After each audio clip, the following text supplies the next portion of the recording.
গাজায় ফিলিস্তিনিদের ওপর চলছে ইসরায়েলি গণহত্যা। তারই জেরে কোকাকোলার সঙ্গে ইসরায়েলের সংশ্লিষ্টতার অভিযোগ তুলে বৈশ্বিক এই কোমল পানীয়টি বয়কটের ডাক দিয়েছেন অনেকেই।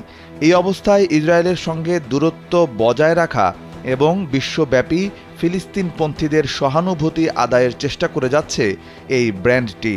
কোকাকোলা বলছে যে ফিলিস্তিনের গাজা উপত্যকায় তাদের ফ্যাক্টরি রয়েছে।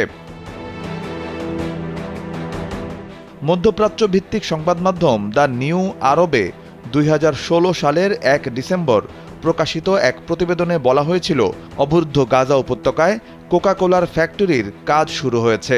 সেখানে বলা হয়, ওই বছরের 30 নভেম্বর আনুষ্ঠানিকভাবে গাজায় ফ্যাক্টরি চালু করেছে কোকাকোলা।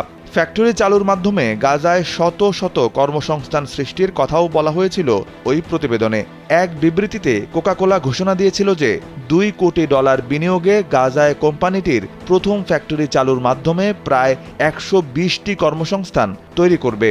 এরপর ধীরে ধীরে সেটি 270-এ উন্নীত করা হবে।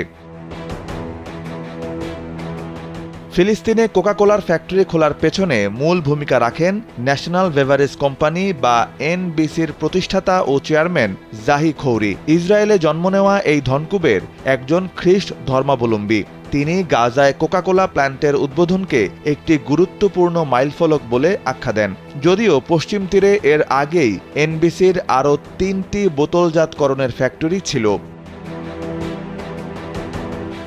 কোকাকোলার অফিসিয়াল ওয়েবসাইটেও গাজায় কোকাকোলার ফ্যাক্টরি পরিচালনার বিষয়টির উল্লেখ রয়েছে। ওয়েবসাইটে বলা হয়েছে, এনবিসি একটি স্বাধীন কোম্পানি, তবে কোকাকোলার সঙ্গে চুক্তিবদ্ধভাবে এটি পরিচালিত হয়। ওয়েবসাইটে দাবি করা হয়, 1998 সাল থেকে এনবিসির সঙ্গে যৌথভাবে গাজায় স্কুল পরিচালনা, রোজায় ইফতার বিতরণ থেকে শুরু করে নানা ধরনের সমাজসেবামূলক কাজ করছে কোকাকোলা। এদিকে ইসরায়েলের দখলকৃত পশ্চিম তীরের আতারোতে আরও একটি কোকাকোলা ফ্যাক্টরি রয়েছে।